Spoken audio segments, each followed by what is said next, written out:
সমাজের সর্বস্তরে দুর্নীতি চেপে বসেছে। আমাদের হাতে রাষ্ট্রের দায়িত্ব আসলে আমরা দুর্নীতিমুক্ত একটা সমাজ করব। আমরা দেশেও গণতন্ত্র চাই, আমাদের দলের মধ্যে গণতান্ত্রিক চর্চাটা বিদ্যমান আছে। আমির জামাত বলেছেন যে শুধু আপনার ইলেকশন অবজারভেশন করবেন এটা আমরা চাই না, আমাদের নির্বাচন সুষ্ঠু, গ্রহণযোগ্য, নিরপেক্ষ করার জন্য প্রয়োজনীয় টেকনিক্যাল সাপোর্ট আপনারা দেবেন, কারিগরি সহযোগিতা যেন আপনারা দিতে পারেন, সেটাও আমির জামাত এই ডেলিগেশনের কাছে তারা অনুরোধ জানিয়েছেন। প্রসঙ্গক্রমে বাংলাদেশে গণতন্ত্রের চর্চার প্রসঙ্গ আলোচনা এসেছে। আমির জামাত অত্যন্ত স্বস্তির সাথে বলেছেন যে আমরা এদেশের গণতান্ত্রিক পদ্ধতি, নিয়মতান্ত্রিক পদ্ধতিতে বিশ্বাসী এবং জামাত ইসলামী নির্বাচনমুখী দল। আমাদের দলের মধ্যে গণতন্ত্রের চর্চা আছে। নির্দিষ্ট মেয়াদে আমাদের দলের আমির নির্বাচন হয়, প্রত্যেকের টায়ারে নির্বাচন হয়। এটা বলতে গিয়ে আমির জামাত বলেছেন যে আমাদের দলের আমিরের মেয়াদ টেনিউরটা এবারই শেষ হচ্ছে, আগামী অক্টোবর থেকে আমাদের আমির নির্বাচনের ইলেকট্রাল প্রসেসও শুরু হচ্ছে।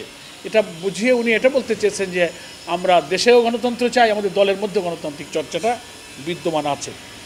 তারা জানতে চেয়েছে জামাত ইসলামী নির্বাচনে প্রার্থী বাছাই প্রক্রিয়া কিভাবে করে, আপনারা কতটা করেছেন।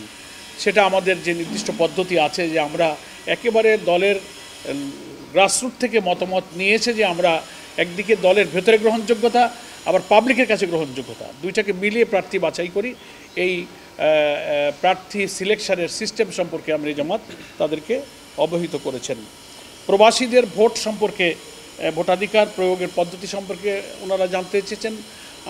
বাংলাদেশ জামাত ইসলামীর সম্মানিত আমির বলেছেন যে বাংলাদেশ জামাত ইসলামী সর্বপ্রথম আমাদের প্রবাসী 1 কোটির বেশি ভোটারের ভোটাধিকারের প্রশ্ন তুলেছে এবং আমরা অ্যাকর্ডিংলি ইলেকশন কমিশনে লিখিত দাবি করেছি এবং শেষ পর্যন্ত নির্বাচন কমিশন এবং সরকার এই প্রস্তাব অ্যাকসেপ্ট করেছেন এবং প্রবাসীরা যেন ভোট দিতে পারে সেই প্রক্রিয়া অলরেডি ইলেকশন কমিশন শুরু করেছেন। ওনারা জানতে চেয়েছেন জামাত ইসলামী ইলেকশনের ব্যাপারে আগামী দিনে রাষ্ট্রের দায়িত্ব হাতে পেলে তাদের মূল এজেন্ডাটা কি হবে।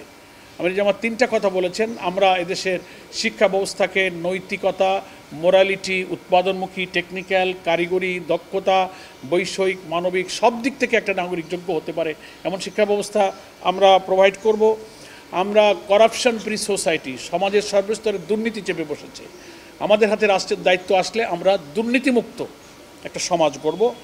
আর আমির জামাত বলেছেন যে সোশ্যাল জাস্টিস, সামাজিক ন্যায় বিচারের দারুণ সংকট আমাদের এই সমাজে।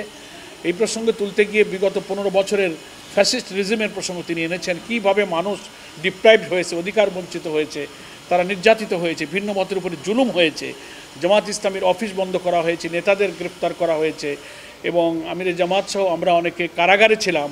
ওনারা স্মরণ করেছেন যে 23 সালে ইলেকশন অবজারভেশনের ওনারা এসেছিলেন, তখন আমির জামাত বলেছেন তখন তো আমরা কারাগারই ছিলাম, আমাদের পক্ষে আমি নিজে সহ আমির জামাত আমরা কারাগারে ছিলাম, সেটা আমির জামাত বলেছেন এবং আমাদের পক্ষে আমাদের ডেপুটি আমির ডক্টর তাহের এই ডেলিগেশনের সঙ্গে দেখা করেছিলেন, সেই স্মৃতিটাও তিনি স্মরণ করেছেন।